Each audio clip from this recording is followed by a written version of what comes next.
خدا کا شکر ہے کہ ہم اور آپ فلسطین میں نہیں ہیں. اگر ہم اور آپ فلسطین میں ہوتے تو مسجد اقصی کو سونے کی پلیٹ میں رکھ کر یہودیوں کو پیش کر چکے ہوتے. ہم ضمیر فروش ہیں. ہم صرف انفرادی کیریئر کے کتے اور غلام ہیں.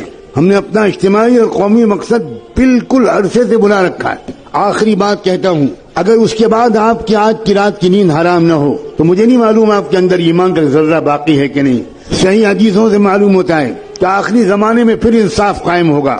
میں اس لیے کہہ رہا ہوں کہ پورے یقین سے کہہ رہا ہوں کہ نظام عالم بدلنے والا ہے. نظم عالم بدلے گا، نیا ورلڈ آرڈر آئے گا، ظلم کا دور ختم ہو کر رہے گا، انصاف کا دور قائم ہو کر رہے گا. مگر یہ سن کر آپ سوچیں گے واہ واہ واہ واہ واہ واہ واہ، یہ آخری بات تو حضرت نے کہی، بس یہ یاد رکھنے کی ہے، باقی تو اور لوگ یاد رکھیں.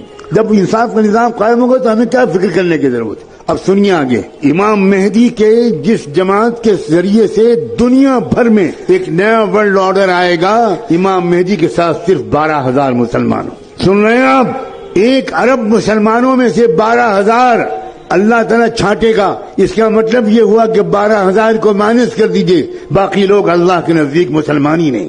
یہ ہے کیفیت. ہوش میں آؤ لوگوں، بے ہوشی سے نکلو. اپنی بیویوں کو سمجھاؤ کہ بہت ہو گیا میک اپ، بہت ہو گیا مسخرہ پن. کچھ لمحے کے لیے سیریس گفتگو بھی کرو اپنی فیملی سے.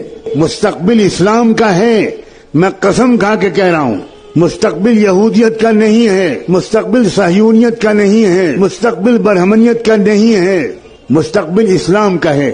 لیکن میں مستقبل مسلمانوں کا ہے یہ نہیں کہہ رہا ہوں.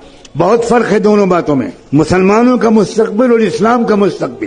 بالکل ممکن ہے اور تاریخ میں پہلے ہو چکا ہے کہ اللہ ہم پرانے نسلی مسلمانوں کو ریجیکٹ کر کے نئی قوموں کو اسلام دے دے اور ان کے ذریعے سے اسلام کو غلبہ حاصل ہو جائے. نسلی مسلمان ناکارہ ہو گئے.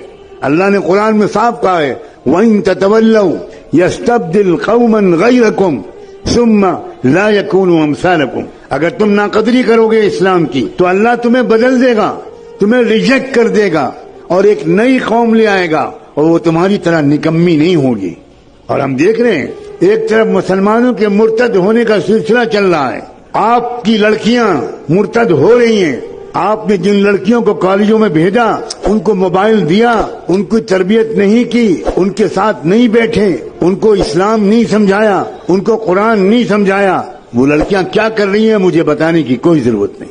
آپ اگر بے خبر ہے تو سوائے اس کے کہ آپ ماتم کریں، ایک بار صبح اور ایک بار شام، اس کے سوا میں آپ کو کوئی مشورہ نہیں دے سکتا. اور ایک طرف کیا ہو رہا ہے، روزانہ کم سے کم 50